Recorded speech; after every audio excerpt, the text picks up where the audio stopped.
Taxi FM.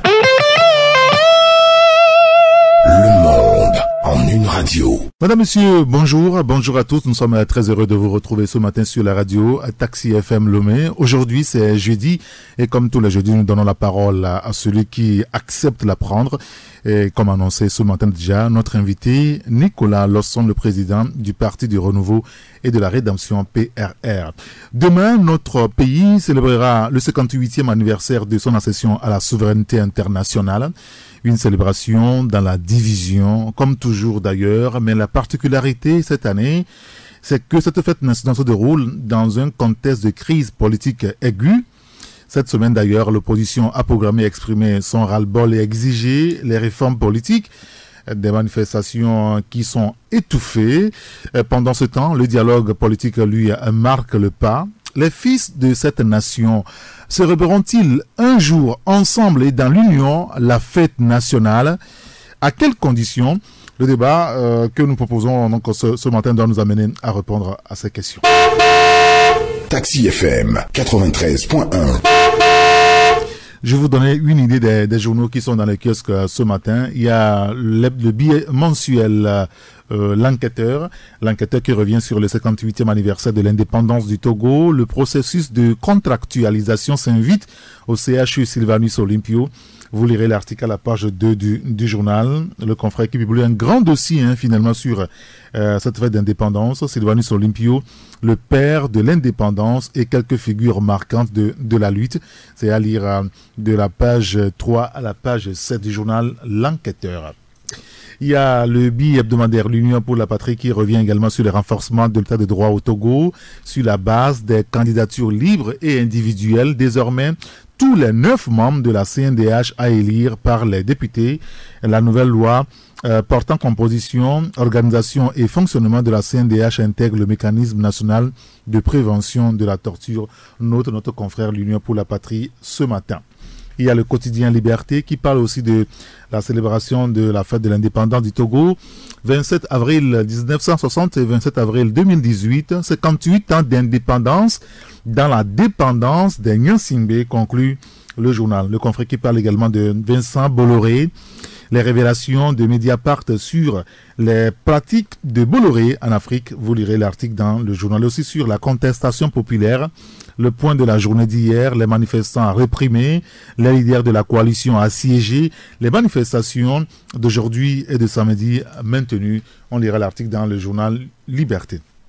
Le changement qui parle également de changement unilatéral des itinéraires des marches de la coalition, des incongruités du ministre Boukwesi tendant à créer des propres ou des problèmes là où il n'y en a pas. Vous lirez l'article dans le journal aussi, la décision du gouvernement togolais liée donc à l'année scolaire 2017-2018 qui ne sera pas blanche. Le confrère nous propose d'ailleurs l'intégralité du nouveau découpage. C'est le journal Le Changement. Il y a aussi Flambeau des démocrates, on va aller vite. Le 58e anniversaire de l'indépendance du Togo, encore dans la division, s'exclame Flambeau des démocrates. Chronique de la semaine, lui, parle de la santé et de l'assainissement. Le président Faure Gnassingbé sur plusieurs fronts, à lire dans le journal Chronique de la semaine. Il y a Économie et Développement également qui consacre une belle page donc au 30e Assemblée Générale ordinaire d'Ecobank, malgré le bénéfice net de 182 millions de dollars en 2017. Les dividendes ne seront pas versés aux actionnaires. Notre Économie et Développement. Le quotidien Togo Matin qui parle de financement de l'agriculture, le programme Tirsal pour réduire les risques. Vous lirez l'article dans le journal. Et puis la gestion des déchets, le centre d'enfouissement d'Akepe opérationnel. Faure Gnassingbé était sur les lieux hier. Il y a Méga Info également. Le gouvernement et les enseignants privilégient l'avenir des élèves après le succès des négociations. Voici le nouveau découpage détaillé de l'année scolaire. C'est à découvrir dans le journal Méga Info. Il y a aussi le journal Écho du pays qui parle aussi de la célébration du 27 avril. Et puis en attendant la reprise du dialogue, pouvoir et opposition toujours à couteau tiré au sujet des manifestations. C'est Écho du pays. Ouattara les vainqueurs. Le confrère parle de Bolloré en garde à vue, puis mise en examen. Le groupe Bolloré réagit par un communiqué. C'est ce que vous lirez dans le journal Ouattara les vainqueurs ce matin. Il y a aussi la Nouvelle Tribune. Justice ça grogne. Il semble que les magistrats veulent aussi aller en grève à partir de mercredi prochain. Vous lirez l'article dans le journal. Et puis, parole au commissaire des impôts Adoyi et Soavana. Les résultats sont encourageants au niveau de l'OTR, note-t-il. Vous lirez l'article dans le journal. Et puis, par rapport à Bolloré, le groupe parle d'irrégularité. Vous lirez l'article dans le journal, la Nouvelle Tribune. Et puis, le Patriote qui parle de la commémoration ou de la célébration du 58e anniversaire de l'indépendance du Togo. Encore un rendez-vous manqué, note notre confrère. Alors, dans les kiosques ce jeudi, outre le Patriote, vous avez la Nouvelle Tribune, il y a Ouara les vainqueurs, Écho du pays, Méga Info, Togo au matin, Économie et développement. Vous avez Chronique de la semaine, Flambeau des démocrates, Le changement, Le quotidien Liberté. Vous avez l'Union pour la patrie et puis le bimensuel, L'enquêteur. Taxi FM, la seule radio d'information continue. Merci de nous recevoir chez vous. Merci de capter Radio Taxi FM Lomé, la géniale. Bonjour, Président Nicolas Lawson. Bonjour. Merci d'avoir accepté d'être avec nous ce matin. Merci de m'avoir invité. Vous suivez l'actualité, c'est sûr. Et vous savez que le chef de l'État, il y a 2 jours, était au CHU Sylvanus Olympio pour lancer la contractualisation. On sait qu'il y a d'énormes problèmes dans le secteur de la santé depuis quelques temps. D'ailleurs, les professionnels de la santé sont constamment en mouvement de grève. Que vous inspire ce nouveau projet lancé hier par le chef de l'État au CHU Sylvanus Olympio? Non, la visite du chef de l'État est consternante. C'est vraiment choquant et scandalisant. J'ai pas l'impression que il a encore pris la réalité des problèmes de la vie et même de lui-même, sa place au sommet de l'État togolais.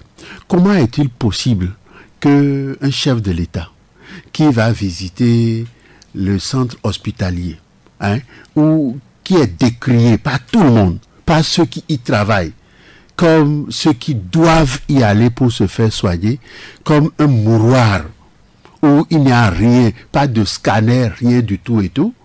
Et il y va, et ceux qui ont mis cet hôpital dans cet état, lui dressent un tapis rouge de l'entrée jusqu'à je ne sais où. Et il parade sur ça. Mais c'est un chef d'État.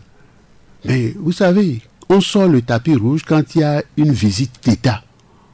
Ça veut dire que ces gens sont ignorants ou méprisants des faits humains, tout simplement. Pourquoi vous mettez dans un centre qui est considéré comme un mouroir, où il n'y a rien, c'est dégueulasse, c'est ça, les gens ils meurent, les gens couchent par terre et tout ça.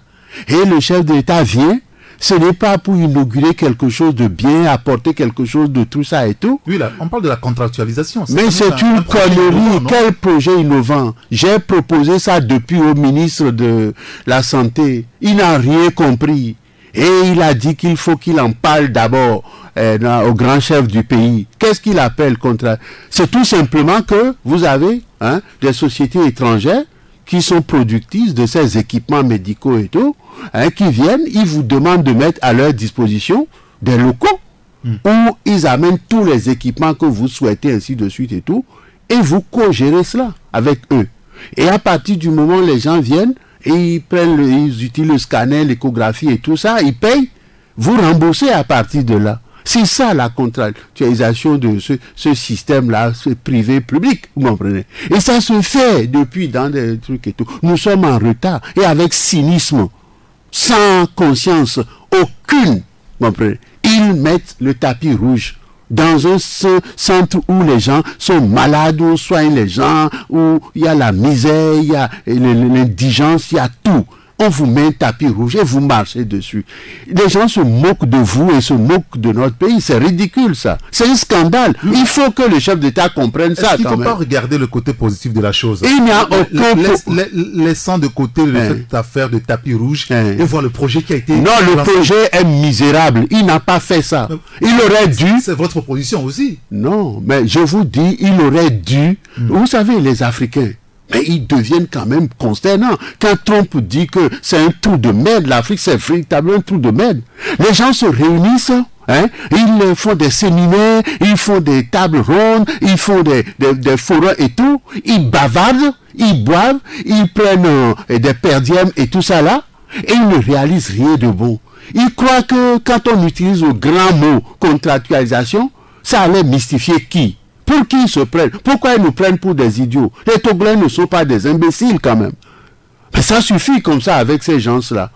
Qu'est-ce que ça veut dire contractualisation? Il a inventé quelque chose, il a créé quelque chose, ça existe depuis. J'ai préparé des projets et tout. Ça ne vous coûte rien en réalité. C'est-à-dire, c'est ça aujourd'hui. Quand je fais un projet, ah oui, vous avez ces délinquants, ils prennent ça et puis ils disent on va faire ceci, on va faire, et ils n'arrivent pas à faire, ils ne font pas, ils détournent les fonds. Qu'est-ce qu'on doit faire en réalité pour On a envoyé 10 milliards dans cet hôpital pour acheter des équipements et tout, on n'en voit aucun.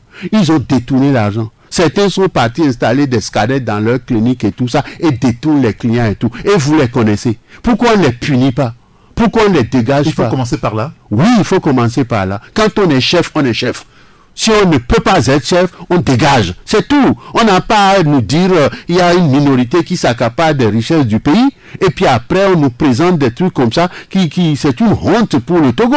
Vous comprenez? Et ils n'ont même pas honte d'inviter un chef de l'État pour lui mettre un tapis rouge pour dire on va commencer la contractualisation au Togo. Mais quelle histoire, quel drame pour ce pays. Vous l'avez souligné tout à l'heure, du CHU Sylvanus Olympio qui est un mouroir. Oui. Des gens, quand vous y entrez, vous n'êtes pas sûr de sortir vivant. Aujourd'hui, le chef de l'État y est allé. C'est vrai qu'il a lancé le projet contractualisation, mais il a visité. Il a vu les difficultés. Mais s'il était... Il a parlé avec les malades. Il a parlé. Tout ça là, vous savez, on n'a pas besoin de tapis rouge. Je vous dis, on met le tapis. Ce sont des protocoles d'État quand même, ces histoires.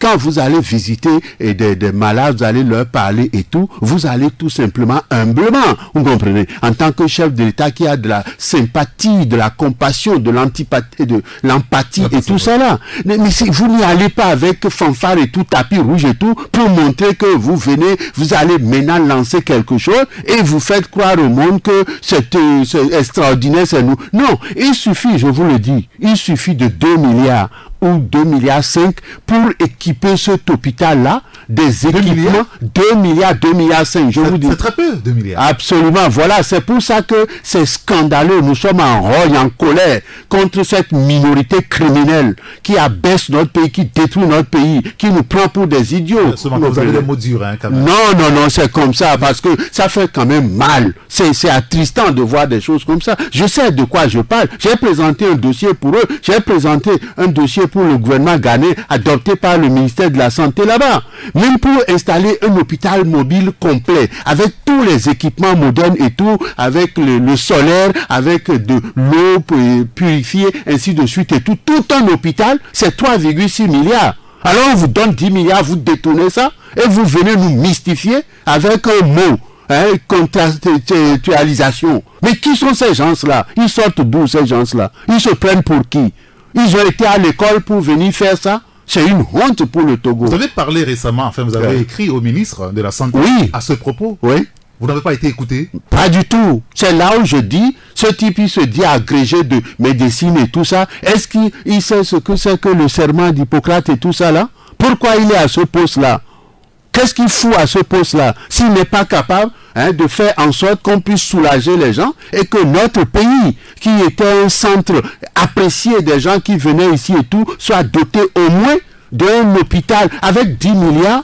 Mais si vous alliez dans cet hôpital, vous verrez les merveilles qu'il pourrait y avoir là-bas. 2 milliards, 2 milliards 5, est-ce qu'on peut régler véritablement le problème du CH? Je vous dis, avec les équipements, donc les scanners... C'est terrible, vous êtes allé ces derniers jours. Mais vous savez, je sais de quoi je parle, je ne dis pas n'importe quoi, vous comprenez? Je connais tous les équipements qui vont être tout ça là. On peut doter cet hôpital avec 3... Je vous dis, les équipements minimum dans le 2,5 milliards, on a tout. Les scanners, l'échographie, la radiographie, la radiologie, tout ça, on a tout ça. On a 10 milliards aux gens pour le Ils ont détourné ça. C'est ça le brigandage, la délinquance au sommet de l'État togolais. Et c'est pour ça que les Togolais ne sont pas contents. Ils veulent que ces gens-là dégagent. C'est ça la réalité. Parce que pour 3,5 milliards, Mais je te jure, j'ai les dossiers, j'aurais dû venir te montrer de quoi je parle. Les équipements les plus modernes aujourd'hui, les scanners les plus performants. Hein? Vous avez des ambulances motos et tout ça là, médicalisé et tout, comprenez? J'ai fait même un dossier que j'ai donné à la clinique Biassa, et il n'a pas donné de suite et tout, pour lui faire un camion mobile, un camion médical mobile avec scanner, avec tout, hein, et ça coûtait combien? Ça coûtait 255 millions. Nom de Dieu, que disent ces gens-là? Je sais de quoi je parle, et je ne parle jamais de ce que je ne sais pas. Peut-être que vous pouvez aussi alerter directement le chef de l'État. Mais voilà, on lui dit de ne pas me recevoir, et il raconte lui-même sa vie. On me dit qu'il dit que parce que j'ai été voir Kwacha, ou parce que je suis pas fiable à la prison. J'ai été voir Kwacha 4 fois à la prison. Et je leur ai dit d'aller... C'est votre ami? Non, c'est pas mon ami. Kwacha est un frère. Hein? C'est un frère, c'est un Togolais. Je le connais très bien. Nous ne sommes pas des amis et tout. Mais son papa m'avait dit que ses enfants sont mes frères et tout. Donc quand on arrête un frère et qu'on le fout en tôle pendant 20 ans pour une tentative, hein, une tentative de coup d'État qui n'a même pas eu un début d'exécution et tout, d'abord on ne condamne pas pour 20 ans. Eux-mêmes ils ont avoué. Hein? Vous mais oui, qu'ils avaient l'intention de faire un coup parce qu'ils n'étaient plus d'accord. Hein, de la façon dont le pays est dirigé, ainsi de suite et tout. Et ils ont raison d'avoir cette opinion-là, comprenez. Donc quand on le met en prison, quand je vais le voir, pour savoir dans quel... Et la première fois... les institutions de la République, mais c'est pas lui et certains autres qui ont amené Faure Gnassingbé au pouvoir, nous savons tout ça. S'ils constatent après qu'il y a une dérive, hein, il y a une dérive de ce pouvoir-là qui devient dictatorial, qui devient bestial et tout, et qu'il a envie que ça change. Et il ne sait pas comment ça va changer. Il a le droit, en tant qu'individu, de concevoir que ce pouvoir disparaisse. Voilà. Bon, s'il avoue et qu'ils ont l'intention, avoir l'intention et commettre un acte, il y a quand même un fossé. Ça ne justifie pas la condamnation à 20 ans. Et quand j'étais parti le voir, c'est parce que j'avais entendu qu'il était gravement malade. Et quand je suis allé, j'ai vu qu'il était véritablement gravement malade, j'ai alerté l'opinion nationale et j'ai envoyé un courrier aux ambassadeurs pour leur dire le Togo n'est pas quand même une jungle où on laisse les gens mourir en prison dans un état. C'est comme ça que la première fois il a été mené aussi à Chute-au-Coin pour être soigné et tout. Après je suis allé voir dans quel état il se trouve encore. Mais c'est un travail humanitaire, c'est mon devoir en tant que Togolais, en tant que patriote, un cocardier qui aime mon pays. Et bon, même s'il y a des gens qui commettent des erreurs, des crimes et tout, mais l'État doit pouvoir, en tant que chrétien d'abord, l'État doit pouvoir avoir de la miséricorde, vous comprenez, et puis faire racheter les gens. C'est pour cela que Faure Gnassingbé ne veut plus vous recevoir. C'est ce que certains de ces criminels qui l'entourent ont expliqué. Des criminels? Oui, parce que ce sont des criminels. Non. Vous portez une accusation claire. Mais claire, est-ce que dans ce pays, on ne tue pas des gens? On n'arrête pas des gens violemment?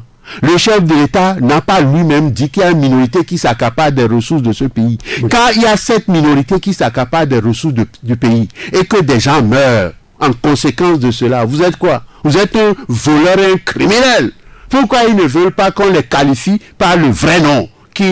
C'est ça qui les caractérise. Parce que quand vous avez la responsabilité de la vie, hein, des citoyens et tout, mais vous avez l'obligation de tout faire pour qu'ils aient le minimum et tout. Pourquoi les Européens disent que nous sommes des sauvages, nous ne sommes pas des civilisés?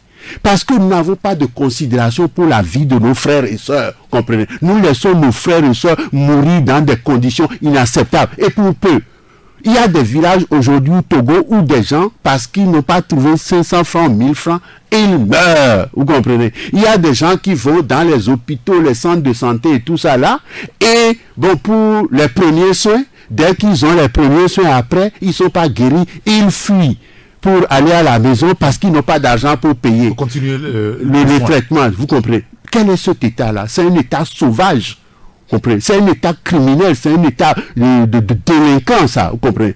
Un état doit pouvoir tout faire, hein, pour donner aux citoyens les satisfaire les besoins les plus élémentaires. En même temps, c'est vous, en tant que des leaders d'opposition, enfin, vous dites que vous demandez toujours de ne plus vous appeler un opposant, mais en même temps, si vous faites des constats, c'est à vous de faire des propositions. J'en fais. Vous savez, il y a une chose aussi qui me choque et qui m'attriste pour M. Faure Gnassingbé. Comment tu peux être chef de l'État et puis on t'amène un courrier personnel, on met M. Faure Gnassingbé. Vous comprenez? On n'a pas mis Monsieur le Président de la République et tout. Et c'est moi-même qui apporte le courrier. Et on ouvre le courrier devant moi. Et je dis en beau, c'est con. Ah oui. Mais à la présidence là-bas. Et tout ça là, c'est aux ordres de Madame Victoire Tomégan qui lit avant. Et donc ce qu'elle peut donner, ce qu'elle va donner, voilà. Donc quand j'écris des courriers comme ça, on ouvre ça, et puis après elle prend ça, alors elle pique les idées, mandat social, le premier ministre, des trucs comme ça, ils savent même pas ce que ça veut dire. Dès qu'ils piquent ces idées-là, ah oui, c'est pour pouvoir voler l'État maintenant et mettre en place cette histoire de FNFI là. C'est pas comme ça que j'ai conçu ça. Mais quand c'est un projet qui vous appartient. Absolument. Quand elle a débauché Madame Bénissan, que j'avais formée et tout, et qu'elle a amené, et qui lui a amené les dossiers. Est-ce que c'est comme ça que j'ai dit qu'on doit faire ce projet-là? Non. Mais elle a fait ça parce que ça lui permettait de détourner de l'argent. Et le projet a échoué. Le projet n'a atteint aucun but et tout. Vous comprenez? Et ils ont dilapidé des milliards de l'État togolais. Le FNFI n'a pas échoué. Ça a échoué lamentablement. Le projet est en cours. Non, ça a échoué. De ce projet, non, lamentablement, ça a échoué, je vous dis. Des dizaines, des centaines de femmes ont fui même le Togo pour aller au Bénin et tout, pour échapper au recouvrement. Au recouvrement, vous comprenez. Et il y a des marchés aujourd'hui qui ne fonctionnent plus parce que ces femmes-là, vous savez, quand on vous donne, on vous prête 30 000 francs avec intérêt et tout, et que vous y allez, et puis bon, 2 jours après, votre enfant est malade, et que vous devez dépenser 20 000 francs, c'est fini les 30 000 francs. Vous êtes en faillite, vous comprenez. C'est un projet misérable. J'ai dit, moi, qu'il va falloir choisir dans ce pays du sud jusqu'au nord, au moins 10 000 femmes, et leur donner 1 million à ces 10 000 femmes-là, dans toutes nos préfectures. Et à partir de nous... beaucoup d'argent. Sans intérêt, oui. Mais je vous dis combien? 10 000 femmes. 10 000 femmes à 1 million, ça fait combien? Ça fait 10 milliards. Ça ne fait que 10 milliards. C'est moins que les 26 milliards détournés par des délinquants qui devraient construire la route de Lomé-Vaughan en foin. Vous comprenez ça? Avec ça, on aurait pu avoir 26 000 femmes et leur donner 1 million chacune. Et on aurait des millionnaires. Mais 30 000 francs, vous allez faire quoi dans la vie d'aujourd'hui? C'est quand vous donnez à des étudiants des aides de 15 000 par mois. Et vous allez après dire que vous avez fait le restaurant à 500 francs, le repas à midi. 500 francs le repas le soir. Et la boisson. Vous boire de l'eau, du robinet ou quoi et tout. Donc, si on ne mange que midi et le soir, ça fait 1 000 francs par jour, ça fait 30 000 dans le mois, ou 26 000 si on ne mange pas le week-end et tout, 26 000. Vos 15 000 francs, ça sert à quoi? Un étudiant qui habite à Kodé-Sewa, qui doit aller, vous savez combien ça paye s'il doit prendre une moto et tout? Mais c'est un scandale. Ce pays est en pleine régression. En délitement total et tout. Et ces gens sont là et ils ne veulent pas quitter. Et ils sont en train de maltraiter les Togolais, de brimer l'opposition. En même temps, si le régime doit partir ou non, c'est au peuple de décider. C'est le peuple, on doit le laisser librement décider. On va en parler tout à l'heure. Il y a aussi un autre sujet qui a marqué l'actualité ou qui marque l'actualité depuis quelques jours, c'est au niveau de l'éducation. Je sais que la question de l'éducation vous tient à cœur. Vous avez fait pas mal de propositions lorsque vous étiez candidat pour les présidentielles passées au Togo. Aujourd'hui, on semble trouver un accord dans ce domaine, puisque le gouvernement et les syndicats des enseignants se sont mis d'accord la semaine dernière sur n'est-ce pas, à tout le mouvement de grève. Le gouvernement consent donner à peu près ce qu'ils ont demandé. C'est quand même une bonne nouvelle. Mais c'est-à-dire, les Togolais, ils sont quand même surprenants. Et je rends hommage aux enseignants s'ils acceptent des choses comme ça. C'est-à-dire, on doit devenir Saint-Thomas dans un pays comme celui-ci. Est-ce qu'ils ont les moyens de satisfaire les vraies revendications? Et depuis des années, ils n'ont pas fait ça. Est-ce qu'ils ont les vrais moyens?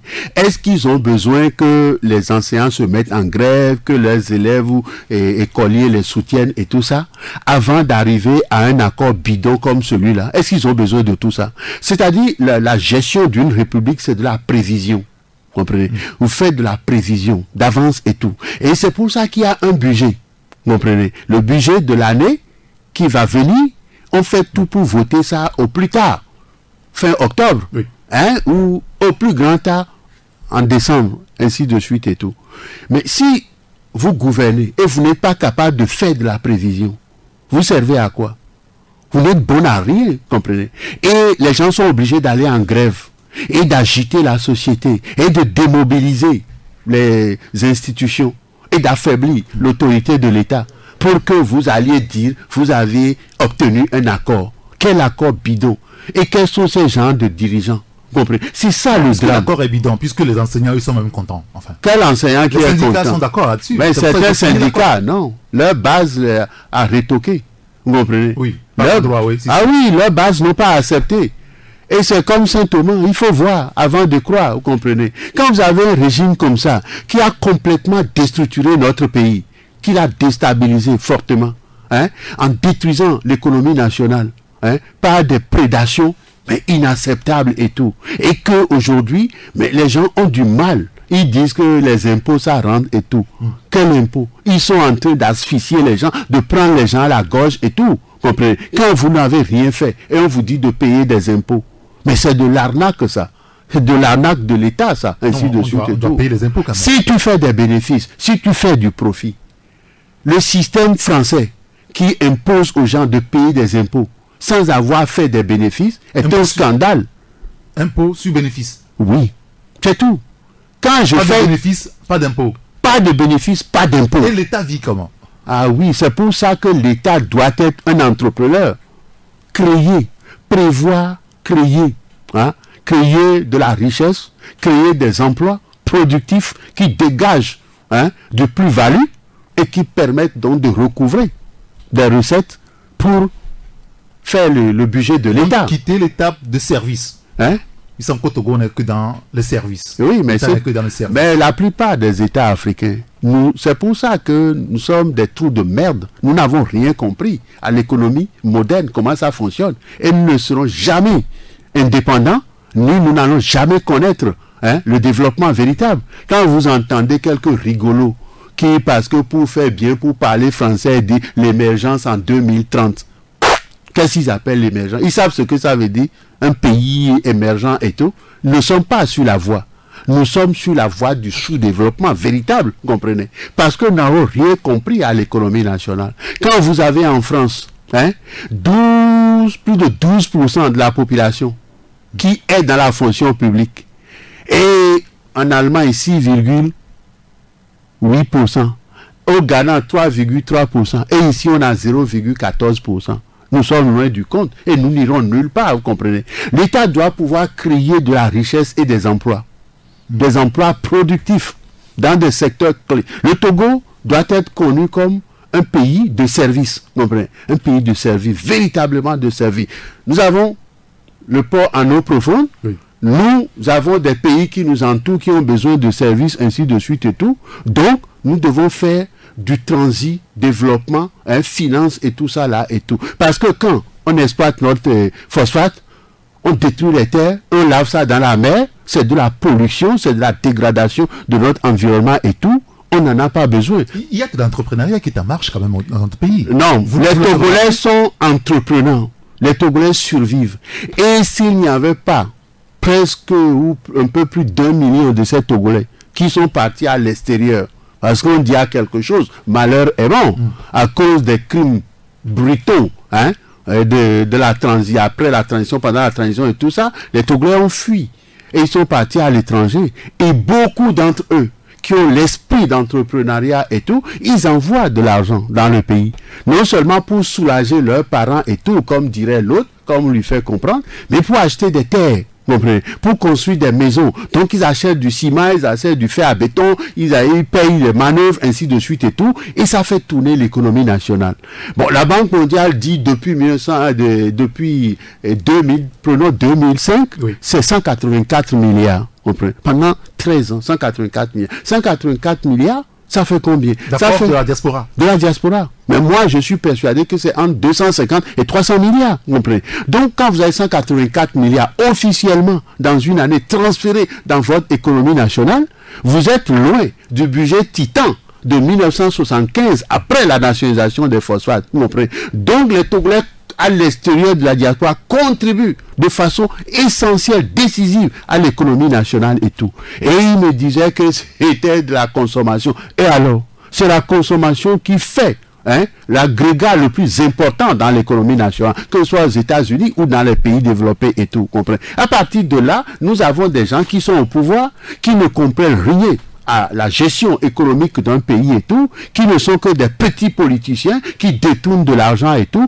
et qui n'ont rien à foutre de leurs compatriotes, comprenez, qui les maintiennent dans la misère et tout. En vous entendre, ouais, ceux qui sont au pays ne valent rien. Ils foutent rien, c'est ça la réalité. Est-ce que c'est vrai en réalité? Absolument. Ça fait des années qu'ils sont là, si vraiment ils ne foutent rien. Eh oui, les Togolais veulent qu'ils s'en aillent et ils utilisent les forces armées, les forces de défense nationale pour se protéger et pour brimer les Togolais. Mais ce que je vais vous dire aujourd'hui, c'est quoi? Je connais l'armée togolaise mieux que quiconque. Vous comprenez? Parce que j'ai connu leur chef, celui qui a... Vous avez été dans l'armée? Ah oui, j'ai vécu dans les camps militaires. Ah oui? Ah oui, à Ouida, le camp militaire. Le général Paul-Émile de Souza, chef d'état-major général, c'est mon ami. Les capitaines à Ipé, Hilaire, Badjo, Goumea, Sogba, tout ça, le général Christophe Soglo, ainsi de suite, c'était des amis. J'allais là-bas parce qu'à cause de mon nom, je mangeais... que Togolais ou finalement? Non, je suis né ici à Ného, comprenez. Mais j'ai les parents qui sont là-bas. Ma grand-mère, la mère de mon père, est de Souza, de Singbomé. Vous comprenez? Donc, j'ai vécu là-bas. D'accord. Donc, j'ai connu l'armée très jeune. Je suis versé là-dedans. Après, je vends tous les équipements militaires possibles, sauf les armes. C'est moi-même qui ai refusé cela. J'ai travaillé avec l'armée ghanéenne, j'ai travaillé avec l'armée béninoise, avec l'armée burkinabé, ivoirienne, ainsi de suite et tout. Donc je connais ces camps-là, je connais les comportements des militaires et tout, parce que je les ai habillés pendant des années. Donc vous connaissez aussi l'armée togolaise? L'armée togolaise, je la connais, parce que le chef lui-même, Gnassingbé Eyadema, je l'ai connu. On a eu des discussions 2 heures, 3 heures de temps, de suite, ainsi de suite, pour savoir qui est cet homme-là. Comment se fait-il qu'il est arrivé au pouvoir et qu'il ait duré autant au sommet de l'État et tout. 38 ans. 38 ans, comprenez. J'ai voulu savoir. C'est par un truc. Et par le hasard de la vie, le destin. Ah oui, il m'a considéré comme un ami et tout. Il a voulu me corrompre, il n'a pas pu me corrompre. Il m'a acheté une Bible et tout. Et puis après, j'ai essayé de l'aider pour savoir. Parce que tu ne donnes rien. Si tu veux prendre si tu ne donnes rien, tu ne prendras rien du tout. Parce que je lui ai donné, il a voulu me donner, j'ai refusé. Si j'avais accepté d'être premier ministre de Gnassingbé Eyadema, Faure ne serait jamais devenu président de la République. Jamais. Vous avez la possibilité d'être premier ministre à l'époque. Il a voulu, Gnassingbé Eyadema. Et il m'a demandé, même quand je lui avais dit, que s'il ne révisait pas la Constitution qui était en vigueur, ça allait nous créer d'énormes problèmes. Je lui ai écrit ça, j'avais rendu ça public. Parce que le président de l'Assemblée nationale, de l'époque et tout, j'avais vu quelles étaient ses amitiés, ses penchants, ainsi de suite et tout, et qui étaient ses ennemis au sein de l'appareil du RPT et tout. Donc j'avais dit ça ne pouvait pas marcher. Il devrait changer la Constitution, la réviser, pour que le Premier ministre finisse son mandat s'il disparaissait et tout. Au début, il n'avait pas considéré, mais quand il était presque proche de la mort en octobre, le 17 octobre 2004, il m'avait appelé pour me dire, ah bon, viens, tu prends la primature maintenant, puisque jusque-là, les Tidjani et autres ne voulaient pas que je sois Premier ministre. Et il dit, mais prends le ministère des Affaires étrangères, tu vas travailler pour le pays, ainsi de suite et tout. Je dis non. Donc il a dit, viens prendre maintenant la primature et tu fais.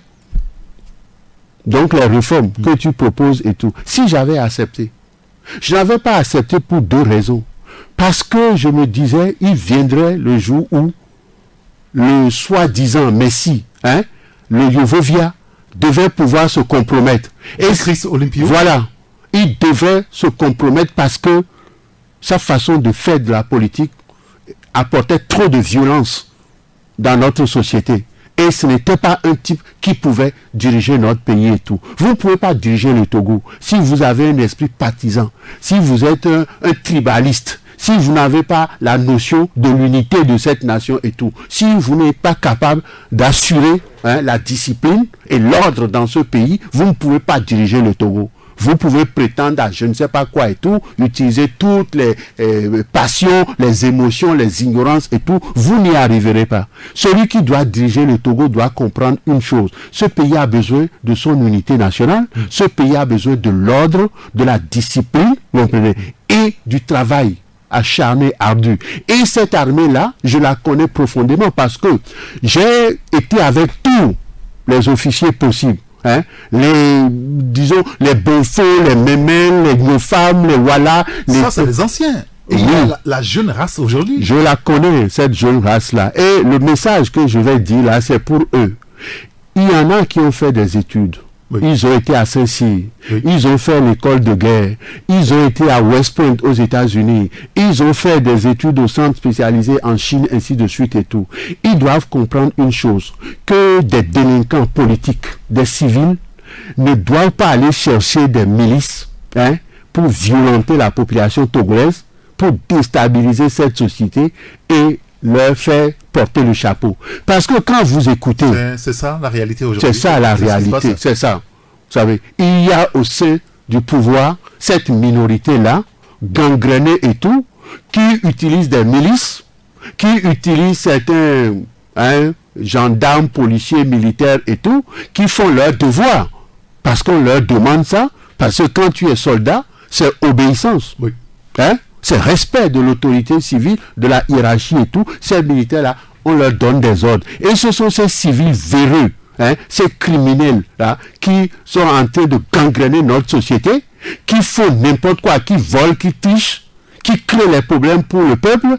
Et quand des opposants se lèvent, le peuple se lève, ils appellent les milices, ils appellent ces forces-là à mater, à réprimer et tout. Donc je dis donc à ces officiers-là, qui sont des officiers que je connais pour certains parmi eux, de ne pas continuer à laisser faire ça. C'est grave, extrêmement grave, parce que c'est eux qui portent le chapeau. On se dit que l'armée togolaise n'est pas républicaine, parce que... Non, non, non, non. Il y a parmi eux des gens bien, des gens très bien même, vous comprenez. D'accord. Il y a quelques officiers véreux qui sont utilisés, et après on utilise... Eux aussi, vous les connaissez? Je les connais. Tu vois? Et il y a des milices qu'on utilise, et puis des trucs, et maintenant on pense que ce sont des Togolais, nos frères Togolais et tout, non. Parce que hier on disait quoi? Les Kabiais. Les Kabiais qui sont mes frères, je les connais, vous comprenez. Hier, si on pouvait les tromper, parce qu'il y avait de l'argent qui leur permettait de vivre un jour, donc aujourd'hui leurs parents sont dans la misère. Leurs parents vivent dans des misères cruelles, que ce soit à Kara, que ce soit à Temedia ou n'importe où et tout, ils vivent dans la misère. Donc ils voient ça. Ils ne doivent pas laisser ces miliciens-là et ces civils véreux criminels utiliser l'armée togolaise et tout pour faire le sale boulot qu'ils sont en train de faire, pour qu'eux, ils continuent de faire ce qu'ils sont en train de faire. Donc c'est le message que je leur lance aujourd'hui. Nous sommes leurs frères, ils sont nos frères. Et notre pays a besoin d'ordre, de discipline. Ils sont une force constituée pour cela, vous comprenez. Donc, ils oublient, ils obéissent aux civils. Mais ces civils-là n'ont aucune légitimité parce qu'ils ont fraudé, ils ont volé pour être au poste où ils sont. Ils ne sont pas légitimes. Et en plus, ils sont corrompus jusqu'à la moelle. Comprenez? À partir de là, vous ne pouvez pas les défendre. Vous ne devez pas les défendre. C'est ce message-là qu'il faut. Mais il ne faut pas attaquer notre armée. Il ne faut pas attaquer nos forces de défense et de sécurité. Il y a plein de gens qui sont bien parmi eux et qui sont des patriotes. Ah ouais, l'armée, les forces de défense et de sécurité, on va en parler tout à l'heure parce que hier... comme c'était prévisible, elle a occupé le point de ralliement de l'opposition qui appelait à manifester. On a vu des grabuges ici et là dans la ville de Lomé. On va y revenir tout à l'heure. Mais on parlait de l'éducation. Aujourd'hui, pendant plusieurs mois, depuis le début de la rentrée, il y a eu des mouvements, des enseignants. L'année ne s'est pas bien déroulée. Aujourd'hui, le gouvernement a procédé à un réajustement de l'année scolaire. Et donc, les élèves, nos frères, nos sœurs, nos enfants seront encore sur le banc jusqu'au 24 août prochain. Est-ce que finalement, vous, à votre niveau, du niveau du PR, vous êtes inquiet pour l'éducation de nos enfants? Absolument. Oui, parce qu'ils ont dépravé la société togolaise. Ceux-là qui devaient être des modèles, des exemples pour nos enfants et pour leurs jeunes frères et tout, sont des gens complètement débauchés et qui font n'importe quoi. C'est-à-dire, moi, quand j'ai été à l'école, dès la 6e ou la 5e, quand on faisait la rédaction, la dissertation, qu'est-ce qu'on nous apprenait? Quand on vous pose un sujet, vous devez chercher la synthèse. Non, vous devez chercher la thèse, l'antithèse et la synthèse. Comprenez? Bien sûr. Est-ce que c'est possible? Oui, c'est possible. Pourquoi c'est possible? Voilà les raisons. Et puis après, ce n'est pas possible. Parce que voilà aussi les raisons. Et puis après, vous faites la synthèse de tout ça et tout. Aujourd'hui, on ne voit pas ça dans notre société. Comprenez? Déjà, leur propre position, en tant qu'hommes, ils utilisent leur ego, ils n'écoutent pas leur soi. Parce que nous avons tous notre ego. Hein? Notre ego, c'est ça qui nous fait croire que nous devons être dans des grandes voitures climatisées et tout. Nous devons porter la cravate et le costume sous le chaud soleil, climatiser la voiture, le bureau et la maison et tout. Quand les Européens qui ont inventé la cravate et les costumes et tout ça, c'est contre. Tu vois, le froid. Il n'y a pas le froid chez nous et tout. Mais ils se croient important parce qu'il est en costume, il est en cravate, il a une grande voiture climatisée et tout. Alors ce soi ne s'exprime plus. C'est son ego qui s'exprime. À partir de là, tout ce qu'il va concevoir, c'est tout ce qui est relatif à la chair, vous comprenez, au vice, à la débauche et tout. Voilà, c'est ce qu'ils enseignent aujourd'hui. Donc nous voyons dans toutes nos villes et dans tous nos villages la débauche, la prostitution, la délinquance. Vous comprenez? Nos jeunes gens qui doivent être en train de travailler, pour beaucoup, ils sont assis quelque part à boire du solabi et à se raconter n'importe quoi, ou ils sont assis sous les arbres à jouer du dame ou du lido et tout. Mais quelle perte considérable, c'est un scandale absolu. C'est la faute au pouvoir. Oui, absolument. Parce qu'il faut tout remettre sur le pouvoir aujourd'hui. Mais c'est eux qui sont responsables. Dans la société, il y en a partout. Non, un État doit réprimer les vices, doit réprimer les débauches, doit instaurer la discipline et le respect de l'autorité, le respect des parents. Tous les enfants doivent être à l'école, tous les enfants doivent être en apprentissage, tous les enfants du Togo doivent travailler. On doit les forcer? On doit les forcer, on doit les amener. Les parents n'ont forcément pas de moyens. Voilà, c'est là où quand on écoute des bureaucrates, comment pourris et tout, et qui écoutent des soi-disant experts et tout ça, qui croient que c'est les privés qui doivent créer des emplois et de la richesse. Non, l'État doit d'abord assumer ses responsabilités. Comprenez? L'État a l'obligation d'assumer ses responsabilités. C'est l'État qui doit commencer à donner les fondations à la société, donner les moyens à une catégorie de gens pour créer de la richesse, comprenez, et créer des emplois. Et après, les privés suivent, comprenez. Et il faut qu'il y ait un pouvoir d'achat suffisant dans le pays. Quand on vous oblige à verser des pittances à vos travailleurs et tout, mais comment peuvent-ils entretenir? Comment la société peut-elle évoluer ainsi de suite et tout? Nous avons besoin aujourd'hui au Togo de créer au moins 200, 300 000 emplois ou 400 000 emplois parce que nous avons une population de 8 millions pratiquement au Togo aujourd'hui, vous comprenez? Donc si nous pouvons avoir 5%, ça fait 400 000. Or, nous n'avons que 51 500 fonctionnaires. Nous n'irons nulle part avec des salaires de misère et tout. Et maintenant, on demande à ce que les gens aillent chercher de l'argent où? Pour créer des emplois, créer de la richesse. Et puis vous viendrez prendre des emplois. Mais vous ne foutez rien. Vous ne créez rien du tout. En plus, si les gens produisent et créent de la richesse, et quand vous prenez ça, vous laissez des prédateurs étrangers venir voler ça et partir avec ça. Qui êtes-vous? Qu'est-ce que vous voulez? Qu'est-ce que vous cherchez? Ça nous amène à revenir sur ce sujet de l'actualité depuis 2 jours, 3 jours maintenant, c'est par rapport au groupe Bolloré, le dossier dans lequel Vincent Bolloré donc, est mis en examen. Et il y a une de ces filiales qui est l'objet d'une enquête relative donc, à des facturations de prestations de communication en Guinée et au Togo.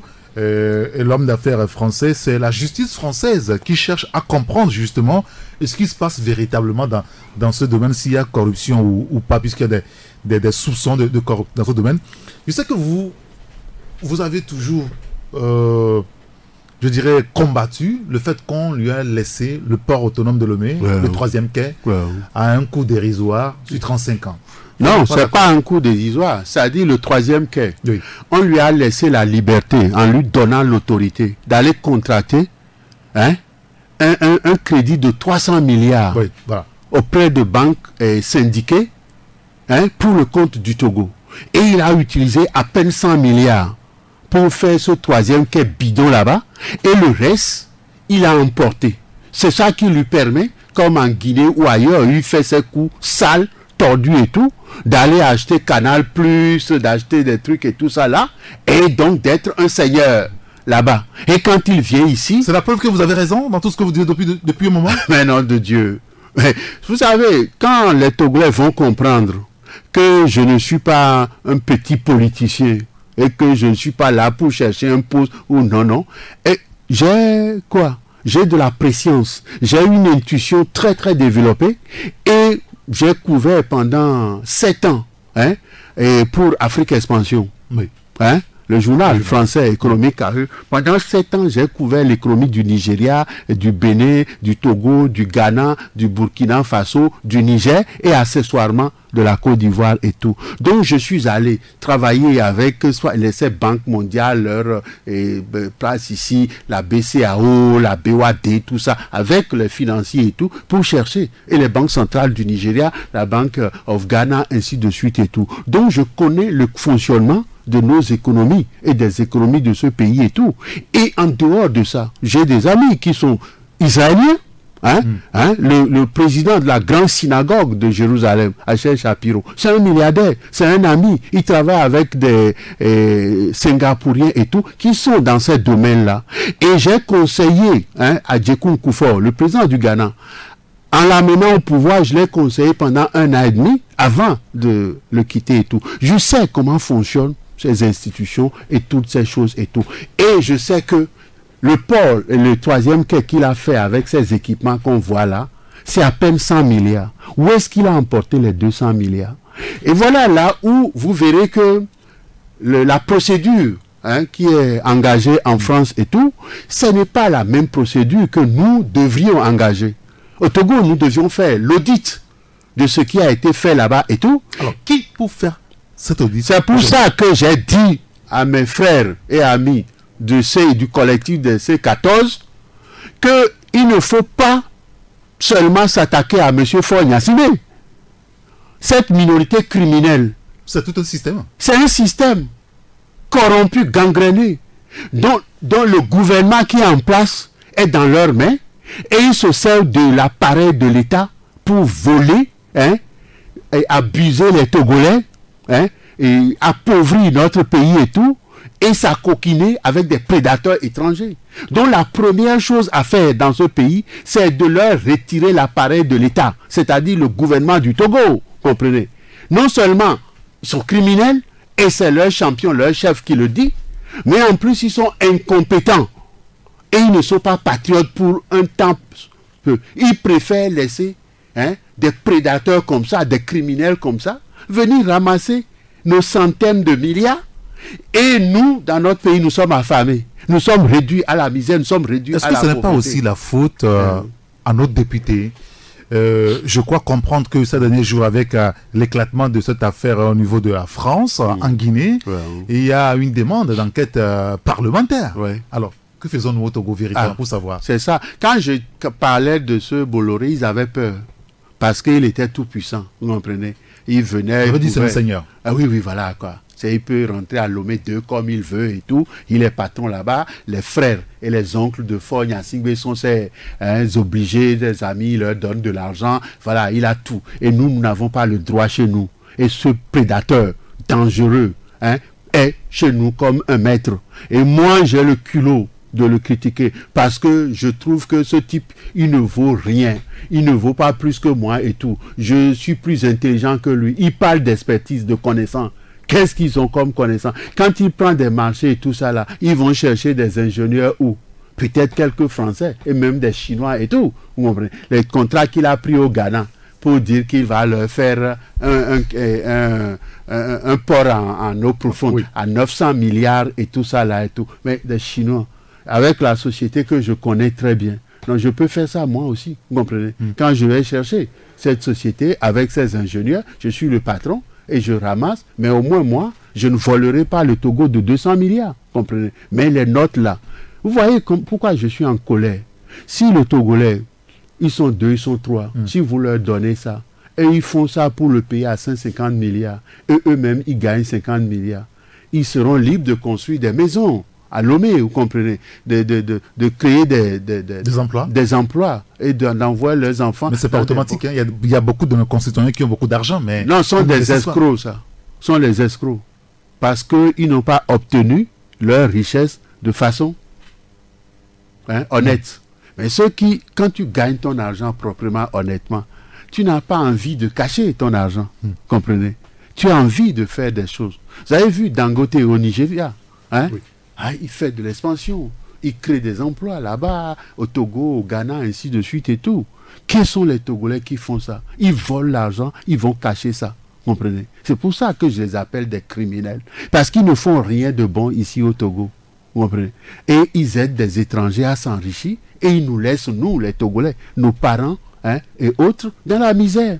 Et quand les gens veulent revendiquer, on sort des miliciens, on sort des agents qui innocents et tout, et on leur donne l'ordre d'aller tabasser, d'aller mater. Mais comme eux, ils sont là sous le chaud soleil, ils sont quand même des hommes et tout, en souffrance et tout, ils déversent leur colère et leur méchanceté sur ce qu'ils croient être les problèmes pour le pays. Parce qu'on leur dit, voilà les ennemis. Voilà vos ennemis. Voilà vos ennemis. Ce sont les opposants qui sont vos ennemis. Parce que. Mais on ne dit pas que c'est eux-mêmes qui sont les ennemis de ces gens-là et du Togo. Quand vous volez et vous maintenez quelqu'un dans la misère, et vous voulez en plus qu'il ne revendique pas, qu'il soit gentil avec vous, le voleur, le criminel, mais c'est extraordinaire.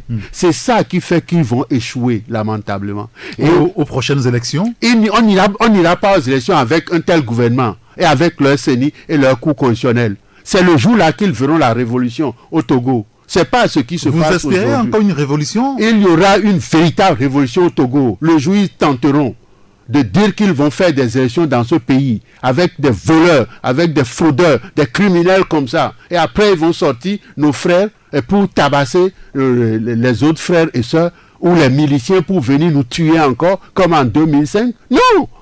Mais ça prendra fin un jour. Et c'est là où ça va prendre fin. D'accord, très bien. Nous allons marquer une pause. Dans 2 minutes environ, nous reviendrons pour la seconde partie de Taxi Près de ce jeudi. Toujours une longueur d'avance. Toujours une longueur d'avance. Taxi FM. Retour en studio pour la seconde partie de Taxi Presse. Notre invité ce matin, c'est Nicolas Lasson, le président du Parti du Renouveau et de la Rédemption. Nous évoquions tout à l'heure le cas du groupe Bolloré qui s'est installé en Afrique de l'Ouest beaucoup plus. Il y a un petit souci depuis quelque temps pour lui en France où il est mis en examen. Est-ce que la justice togolaise peut se saisir aujourd'hui de cette affaire pour chercher à comprendre ce qui se passe dans les contrats qu'il a signés avec notre pays, par exemple, ou les parlementaires? Mais peut-être les parlementaires, s'ils avaient des couilles, si c'était des patriotes, mais ils n'ont pas de couilles et ils ne sont pas des patriotes pour l'essentiel. Donc, peut-être qu'il doit se constituer ici au Togo une partie civile avec quelques avocats, si Maître Zeus Ajavon, avec Pandé Adjaré et les autres qui voulaient sauver le Togo, ils peuvent constituer une partie civile pour défendre le Togo dans cette affaire. Mais on ne peut pas compter sur notre justice et sur le gouvernement actuel parce que c'est avec leur complicité La justice togolaise? Oui, la justice togolaise. Qu'est-ce qu'elle fait? Ce qu'elle devrait faire. Elle devrait le savoir, mais elle ne fait pas ce qu'elle devrait faire dans le pays. Hein? Il y a trop d'injustice dans ce pays. Il y a trop de corruption, de connivence, ainsi de suite et tout. C'est pas normal.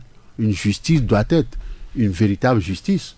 Vous vous rappelez, on a investi 10 milliards pour soi-disant réformer la justice. On ne voit pas les résultats. En rien du tout. Donc on ne peut pas compter sur la justice togolaise. Mais c'est l'État togolais qui est abusé. Et c'est pour ça que c'est très important pour moi que l'opposition se batte d'abord pour conquérir le pouvoir d'État, l'appareil de l'État. Le gouvernement du Togo ne doit plus être dans ces mains-là. Je vais vous dire une chose. Il y a quelques individus qui sont là, qui sont très, très, très, très nocifs pour ce pays. Les gens ne s'en rendent pas compte.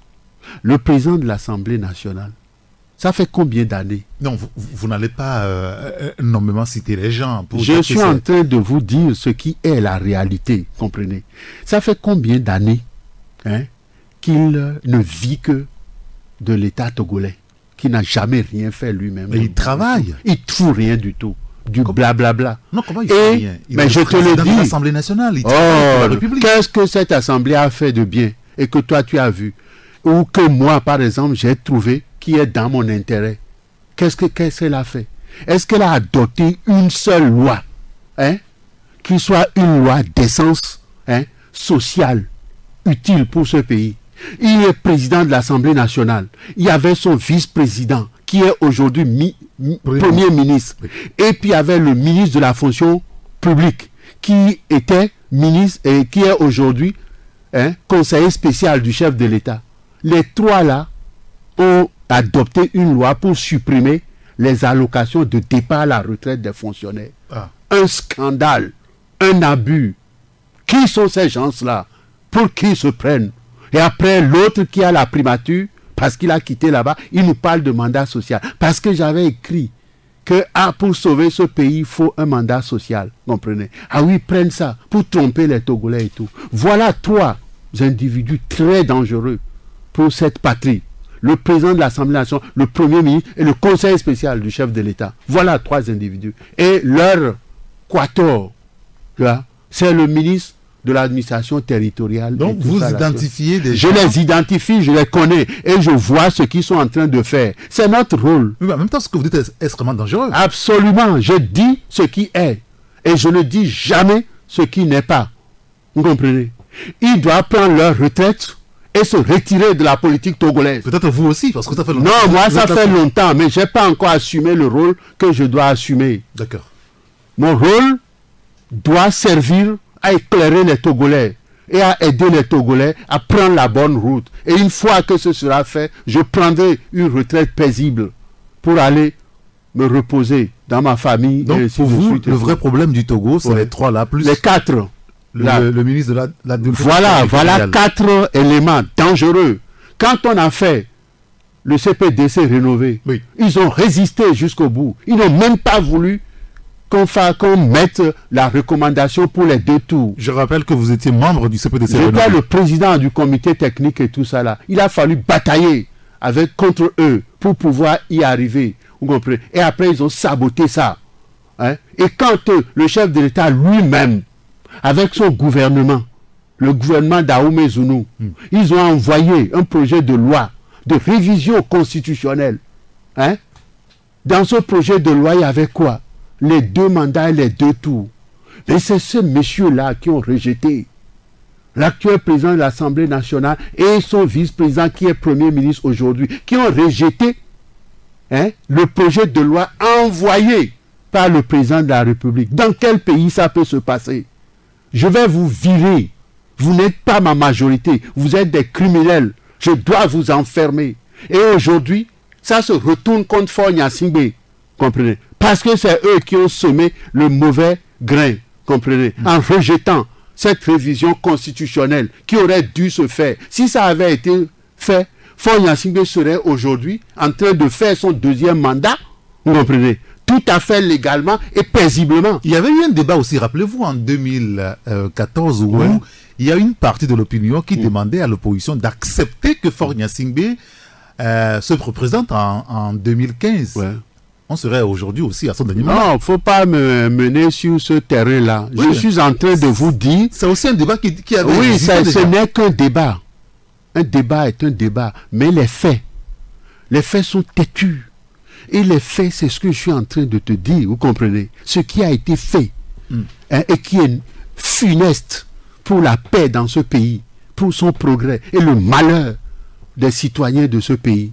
Pourquoi vous dites vous êtes la majorité d'un chef de l'État et de son truc? Quand ça a été rejeté, hein, ça veut dire que c'est Faure Gnassingbé qui est un fourbe avec son premier ministre, et ils ont envoyé un projet de loi qui ne veulent pas que ça passe. Nom de Dieu, quelle est cette histoire? Donc Faure Gnassingbé n'a pas d'ennemis dans l'opposition. Ses ennemis sont sa minorité, qu'il entretient lui-même, sans le savoir. Comprenez? Il le rend ridicule. Il avilisse matin, midi, soir. Et aujourd'hui, quand on dit les Gnassingbé il a demandé 38 ans, Gnassingbé Yadema, c'est fini, c'est terminé. Il appartient à l'histoire. Vous comprenez? Il faut le laisser à l'histoire. L'histoire jugera. Vous comprenez? Nous, ce qui nous intéresse, c'est aujourd'hui et demain. Comprenez? Faure Gnassingbé, il a échoué avec sa minorité parce qu'il s'accapare des ressources nationales, parce qu'il entretient l'impunité et ne combat pas la corruption et tout ça. Et parce que les gens qui l'entretiennent sont incompétents. Ils sont vindicatifs, sont malhonnêtes, vous comprenez? Quand je veux aider, non. Quand un opposant veut aider, non. Pourquoi? Pourquoi c'est vous? Et vous volez, vous trichez. Et vous criez pour ce pays une sale réputation. Tout le monde aujourd'hui, le Togo, hein? Vous êtes des corrompus. En France, oui, Bolloré au Togo, le port de l'Aubé, il a favorisé l'élection de trucs. Hein? C'est quoi ça? C'est le Togo. C'est le Togo. Ils salissent notre pays, vous comprenez? Et ils sont tellement inconscients, irresponsables, que, oui, ils vont aller faire du dialogue à l'étranger, en nous honnissant. Parlons justement du dialogue et puis de la crise politique que traverse le Togo depuis plusieurs mois déjà, 8 mois dépassés. L'opposition veut réchauffer de nouveau la rue. Ça a démarré il y a 2 semaines. Ça n'a pas véritablement marché parce que le ministre de l'administration territoriale a refusé les manifestations. Cette semaine également, hier on a vu, et ce matin aussi, plusieurs endroits dans la ville de Lomé sont tenus par les forces de l'ordre et de sécurité. On a vu quelques gaz lacrymogènes autour du siège de la CDPA. Qu'est-ce que cela vous inspire finalement, cette histoire? Non, le dialogue qui marque le pas aussi. Beaucoup de tristesse, vous savez. Parce que pourquoi? Je ne serai jamais d'accord sur ce plan. Et il ne devrait pas aller dialoguer avec M. Boupessi, ministre de l'administration territoriale. On dirait que vous avez quelque chose contre lui, personnellement. Oui, parce que j'étais là, tranquille, en 2015. Quand on a dit on fait des élections, on va aux élections. Et ce monsieur était dans la CENI. Et on dit que la CENI a volé et triché. Et ils ont renvoyé monsieur Amouzou. Francis Pedro. Ouais, de l'ANC et tout. Et ils ont proclamé quelques circonscriptions et ils ont déclaré monsieur Faure Gnassingbé. Et monsieur Boupessi a eu le galon de ministre de l'administration territoriale et tout, et qui discute, et qui va organiser de nouvelles élections. Et vous allez discuter avec un individu comme ça, sous prétexte que il n'a aucune légitimité, il n'a pas le droit d'interdire quoi que ce soit dans ce pays et tout, il n'a pas la moralité. Mais son interdiction est en cours, puisqu'ils réussissent à... Oui, c'est ce que je viens de dire, et je dis à nos forces de défense et de sécurité, de savoir ce qu'ils sont en train de faire et de savoir d'où viennent les ordres. Et de dire à M. Faure Gnassingbé aussi de faire attention. Comprenez? Quand je dis quelque chose, je ne dis pas ça à la légère. M. Faure Gnassingbé doit savoir que ses ennemis sont ceux-là, hein, qui empêchent l'évolution normale de ce pays, qui s'accaparent des richesses de ce pays, qui affament ce pays et tout. Est-ce que M. Faure Gnassingbé peut se lever lui-même et de façon sincère et autre, faire un tour, même devant chez moi à Aného, pour voir l'absence de l'autorité de l'État, la canaillerie qui existe dans ce pays et tout. Est-ce qu'il peut aller à Afanya? Est-ce qu'il peut aller à, comment on appelle, Kabou ou des trucs comme ça, seul pour aller voir ce que les gens souffrent et la dégradation de notre environnement et la débauche dans la société togolaise et tout? Est-ce qu'il va voir ça? Pourquoi il ne prend pas sur lui d'aller voir ça et de dire non, ça je n'en veux pas, je m'en vais, je ne laisse pas faire ça? Ils sont en train de la vilir, de le honnir et de dégrader notre pays. Et lui croit qu'il est président. Et on lui fait la honte, l'insulte, de lui mettre un tapis rouge dans l'enceinte de l'hôpital. Pourquoi ça? Pourquoi il accepte ça? La crise politique. La crise politique, c'est que, dans un message que vous avez posé il y a, je pense, cette semaine, lundi dernier, si je ne me trompe pas, vous dites que la lutte ne doit pas être pour restaurer que la Constitution de 92 et pour faire voter la diaspora, qu'il faut aller au-delà. Oui. Parce que, vous savez, il y a une constitution en vigueur aujourd'hui. Oui, bien sûr. Et cette constitution-là, elle impose à M. Faure Gnassingbé de faire un discours devant l'Assemblée nationale. Oui. Une fois par an. Il n'a jamais fait. Elle impose qu'on mette en place un Sénat. Ils ne l'ont jamais mis en place. Ils n'en parlent pas. Si vous ne voulez pas, vous pouvez supprimer cela. Vous comprenez? Oui, carrément. Si vous n'en voulez pas. Mais vous n'avez pas le droit de violer cette constitution en la méprisant. Vous comprenez? Elle impose cette constitution en vigueur, article 132, 133, 134, 135, 136, de créer un conseil économique et social qui a un droit de regard sur toute la politique économique et sociale, que ce soit adoptée par l'Assemblée ou à mettre en application par le gouvernement et tout ça là. Oui. Ils n'ont pas créé. Ils méprisent, mais cette constitution en vigueur dans tous ces aspects et tout. Donc vous voyez que ce sont des gens qui n'ont rien à foutre de la constitution et que leur problème c'est pas la constitution, c'est le pouvoir dont ils peuvent jouir et brimer les Togolais et tout. Pourquoi vous allez donc sur ce terrain-là? La constitution de 92 va faire quoi? Parce qu'on va mettre dedans en aucun cas et ça va résoudre les problèmes? Non. Pour nous au PS, c'est pas ça. Comprenez? Parce que quand on viole une constitution qui est en vigueur... Donc vous demandez à l'opposition ou à vos collègues de la coalition d'aller au-delà même de la revendication de la constitution. Et ça c'est parce que ils se prévalent, ceux-là, cette minorité-là, qui s'accapare des richesses du pays, dénoncée par le chef de l'État lui-même, se prévalent d'une certaine élection et d'une certaine légitimité pour piller le pays et faire ce qu'ils sont en train de faire. Et vous allez demander des autorisations à ces gens-là. Vous voyez non, c'est pas une autorisation. La loi dit qu'on informe l'autorité. Ah oui, ouais, c'est eux qui font des trucs et tout. Vous savez, moi, c'est dit, je suis pour... Tant qu'en Afrique, nous ne serons pas rigoureux. Il faut imposer un rapport de force pour se sortir d'affaires finalement. C'est ça? Mais les chefs d'État de la sous-région, c'est déjà inscrit dans leur truc que M. Faure Gnassingbé ne sera pas candidat en 2020. Ils vous ont dit ça? Mais c'est ce qu'ils disent et c'est ce qu'ils vont faire. Mais ils n'ont aucune autorité. Oh, tu vas voir. Si M. Faure Gnassingbé et cette minorité persiste, M. Faure Gnassingbé risque de se retrouver à la CPI comme Gbagbo. C'est moi qui vous le dis. Et c'est fraternellement que je lui donne ce conseil de ne pas résister. La vie lui a donné la chance exceptionnelle de présider à la destinée de ce pays. Et les gens l'ont avili. Ils n'ont rien foutu.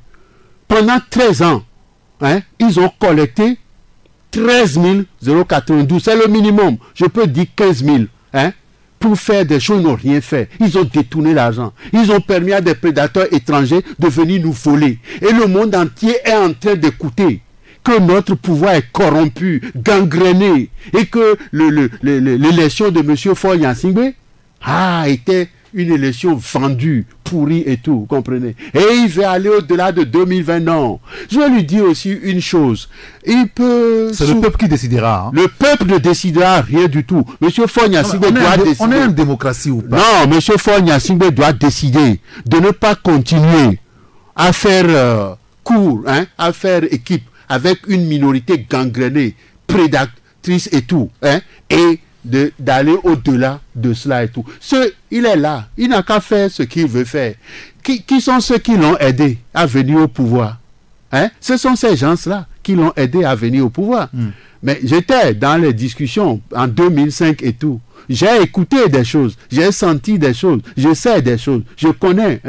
C'est-à-dire, on lui a dit, si on te soutient, si tu es là, quand tu viens, tu débarques toute la pourriture qu'il y avait autour de Gnassingbé et Adema. Et tu formes une bonne équipe, une jeune équipe. C'est ce qui a été dit à Faure Gnassingbé. C'est ce qui a été dit à Faure Gnassingbé en 2005. Qu'est-ce qui lui a dit ça? Mais les chefs d'État qui l'ont soutenu. D'accord. Les chefs d'État de la sous-région qui l'ont soutenu. C'est le message qu'on lui avait donné. Et le message que moi-même je lui avais donné quand il sollicitait par l'intermédiaire de truc mon truc, je lui ai dit, ceux qui ont tué, ceux qui ont volé, fraudé et tout ça, pour te mettre en place, récompense-les et vire-les après. C'est ce que je lui avais dit. Est-ce qu'il a fait ça? Non. Il a maintenant gardé les plus véreux, les plus vicieux parmi eux, et certains qui étaient pourris sont morts et tout, et il a déjà fait payer à Pacha Gnassingbé son crime de 2005 et tout, en le punissant et tout ça là et tout. Mais ceux qui sont là aujourd'hui, mais des gens qui vivent aux dépens de l'État togolais depuis, des gens qui sont des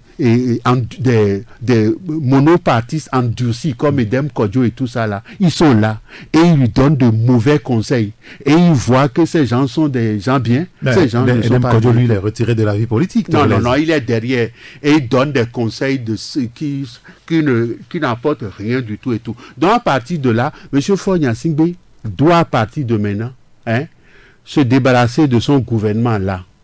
Comprenez? Et appeler... On est à quelques mois des législatives. Ça ne tient pas. On n'a pas besoin d'élections dans les conditions actuelles. C'est pas vous qui décidez ça tient ou ça tient pas. Je vous dis... que certains émissaires du gouvernement qui sont allés dire au président ghanéen qu'ils doivent tenir le délai constitutionnel. On n'a rien à foutre que des criminels ou des irresponsables qui veulent mettre notre pays... Vous n'allez quand même pas... Mais si, qu'est-ce que vous croyez? Est-ce que le pays aujourd'hui est stable? Non, le pays est instable. Est-ce qu'il faut augmenter l'instabilité du pays en entretenant la crise? Voilà. Donc je donne la solution qui peut amener la paix et remettre ce pays sur les rails. La seule solution, c'est ça que j'ai demandé à la coalition. Le compromis. Les chefs d'État de la sous-région vous demandent de faire un compromis historique, de laisser M. Faure Gnassingbé aller au bout de son mandat et se retirer en 2020. Mais d'ici là, l'opposition doit prendre le gouvernement en charge, mettre un gouvernement de salut public en charge. Un gouvernement d'union où tout le monde est dedans? Quel tout le monde? On ne veut pas des criminels, des accapareurs, ainsi de suite dans ce gouvernement-là. On veut des Togolais qui soient des patriotes, des cocardiers et compétents, vous comprenez, pour gérer ce gouvernement-là. C'est ça qui va amener la paix et la stabilité au Togo. C'est ce qu'on veut. Les Togolais veulent la paix et la stabilité. On ne veut pas entretenir une crise qui débouche sur un drame. Demain, ça va être difficile.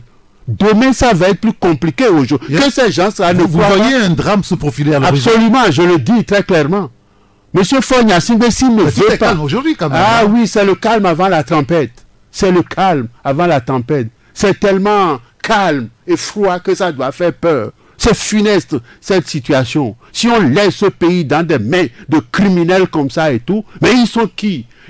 Vous savez, ils ont cherché à m'éliminer au Ghana quand cette sorcière s'est attaquée à moi.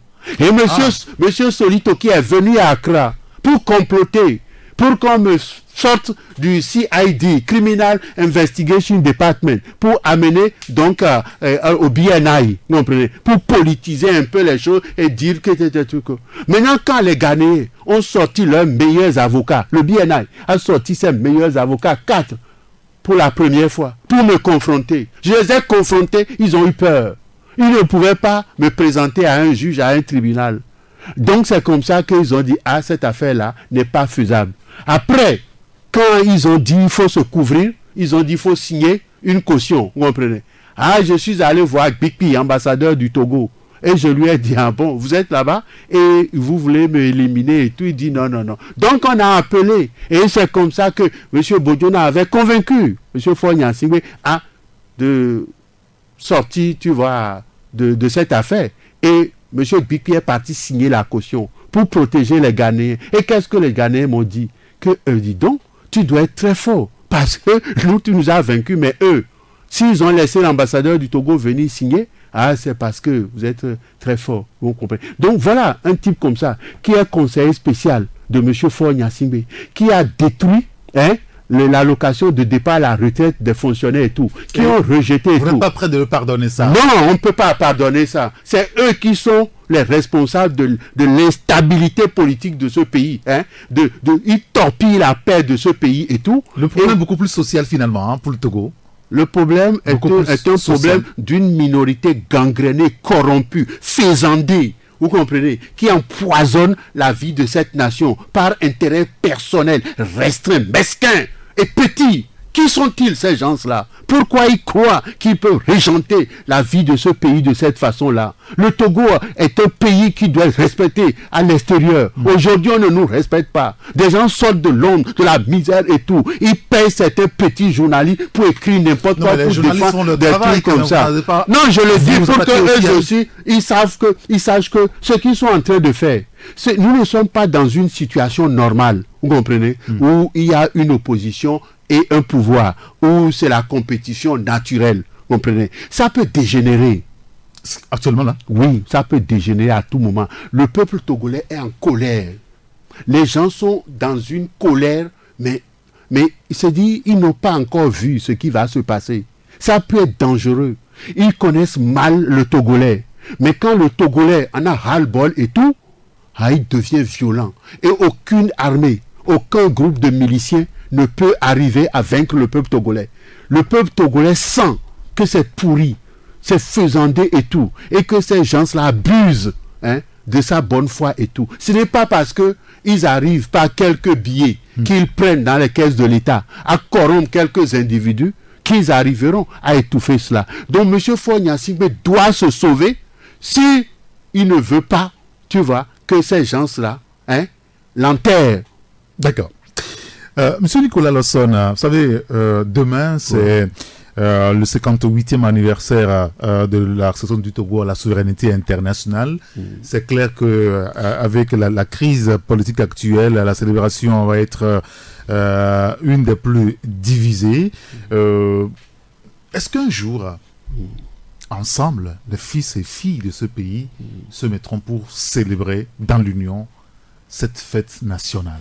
Non, il faut que les enfants du Togo aient la foi et l'espoir. La foi en Dieu Tout-Puissant, pour qui rien n'est impossible. Rien. Rien. Le Togolais en soi est très patient. Il est très paisible. Il est très compréhensible. Mais il peut devenir aussi violent et dangereux. Voilà. Donc, il faut faire attention. Il ne faut pas amener le Togolais à bout. Les Togolais finiront par s'entendre. Si Gnassingbé Yadema a eu 38 ans de règne dans ce pays, c'est parce qu'il avait compris et qu'il avait géré avec beaucoup d'intelligence ce qu'il a appelé le rassemblement du peuple togolais. Rassemblement du peuple togolais. Je leur ai dit, il n'y a que ça qui peut sauver le pays. Ils ont mis unir. Mais aujourd'hui, regarde unir. Unir n'existe pas. Comment ça n'existe pas? Unir n'existe pas. Il y a les structures d'unir qui sont mises en place. C'est du chiquet, c'est du pipeau, vous comprenez? Ceux qui sont responsables d'unir, ce sont les turiféraires, les caciques du RPT. C'est les plus durs caciques du RPT. Non, on voit la jeunesse. Quelle jeunesse? Manipulée, qui comprend rien du tout, vous comprenez? Qui n'est pas formé à quoi que ce soit. Parce que depuis 30 ans, c'est le délire et la dérive. Ils ont été faire des manifestations, des trucs de soutien, des trucs comme ça et tout. Non, non, non. Ceux qui dirigent, unis, il n'y a qu'un seul élément qu'on a mis là-bas pour faire illusion, c'est ce Haïdam là, qui est premier vice-président. mais il ne représente rien Non, du lui tout. n'est plus dans le circuit depuis le congrès qui a été fait à Tchégué. Donc, voilà. Donc, tu as les caciques du RPT qui ont repris la main, tu vois, et qui sont là. Et ceux que j'avais cités là, c'est eux qui dirigent les choses en sous-main, qui salissent ce pays et qui détruisent la paix, tu vois, et la stabilité de Ça ce fait pays. 58 ans hein, Ouais. que le Togo... Le Togo n'est pas encore en Indépendant. train de jouir de son indépendance. Parce que des gens, quand des gens comme les Bolloré peuvent venir jouer les seigneurs ici, peuvent faire n'importe quoi, piquer notre, comment on appelle, piquer nos 300 milliards, partir avec 200 milliards. Si ce type peut venir dans notre pays et puis faire peindre un taco, un train, un vieux train de 1800 je ne sais combien, en bleu, et met notre président là-dedans pour dire le train bleu, des conneries comme ça et tout. Il a ridiculisé même notre président et tout. S'il peut faire ça, c'est parce que nous croyons que le petit blanc là, il est important, il est quelqu'un, ils ne sont rien. C'est moi qui te dis ça. Il est venu, il avait dit à l'ambassadeur de France de l'époque de ne plus me recevoir et tout, de ne pas me donner des visas et tout ça. Et il y a des frères ou des oncles de Faure Gnassingbé qui travaillent avec lui et tout, et ils ont créé leur barrière contre le son Nicolas. Mais la vie est en train de le honir. La vie va le honir, il sera puni. Vous comprenez? Et tous ceux qui, avec lui, font du mal au Togo seront punis un jour. Qu'ils n'oublient pas ça. Notre pays deviendra véritablement indépendant. Et la chance que nous avons, c'est quoi? C'est que le président de la France aujourd'hui, Emmanuel Macron, oui. c'est un jeune homme qui est rusé, qui est malin. Comprenez? Je n'avais pas confiance en lui jusqu'à hier sur un plan. Quand tu s'est étonné devant Donald Trump, oui, et le discours qu'il a été fait au Congrès et qui a montré qu'il tient à sa vision et il veut faire quelque chose, il veut paraître. Lui ne veut plus de Faure Gnassingbé au pouvoir. Il vous a Après dit ça? 2020, il ne veut pas.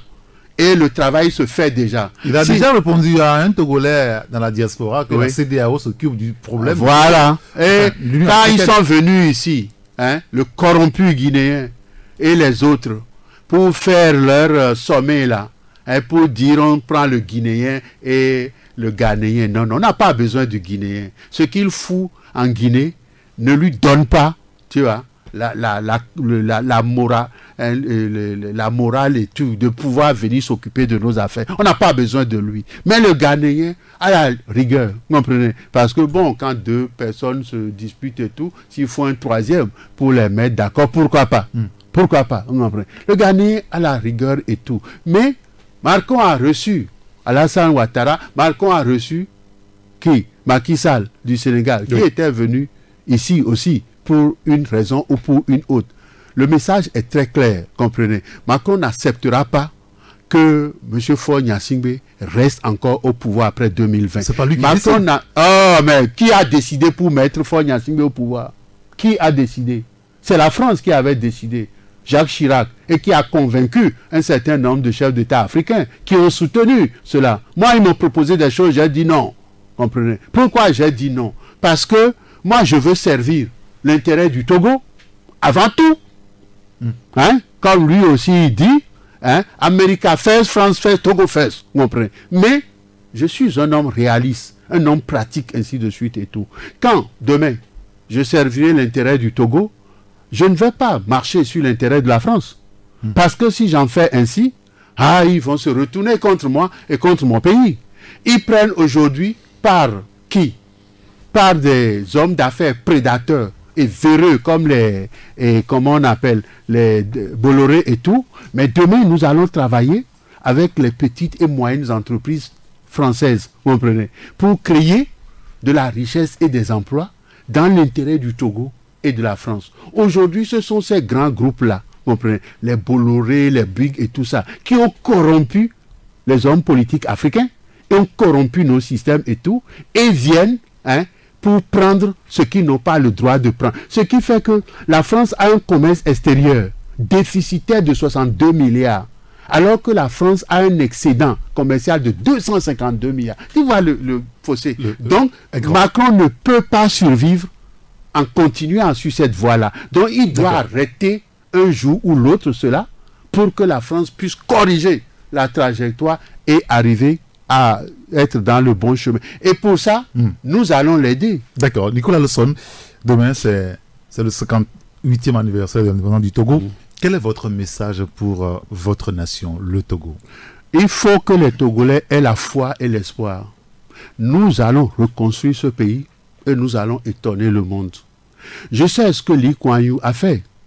Voilà. Aussi, Singapour et tout. Je sais ce que ils ont fait en Corée du Sud après le passage des colonels et tout ça là. C'est ce que Mahathir a fait en Malaisie et tout. Je sais ce qui se fait en Suisse, en Israël, en Suède, hein, et au Danemark, en Norvège et en Finlande, tout ça. Je sais tout ça. Nous devons faire une synthèse de tout ça là pour créer au Togo les conditions de la stabilité, de la paix et du bien-être pour ses habitants et tout. Nous allons demain doter notre armée des équipements les plus perfectionnés. Comprenez? Nous allons créer une armée véritable de métier pour protéger ce pays contre tout. Comprenez? Nous allons doter ce pays des forces de sécurité les plus efficaces, les plus mobiles et tout. Vous comprenez? Nous allons créer de la richesse dans toutes les régions, dans toutes les préfectures du Togo. Nous allons faire de Niamtougou, hein, le hub, hein, commercial de l'Afrique de l'Ouest et tout, comprenez,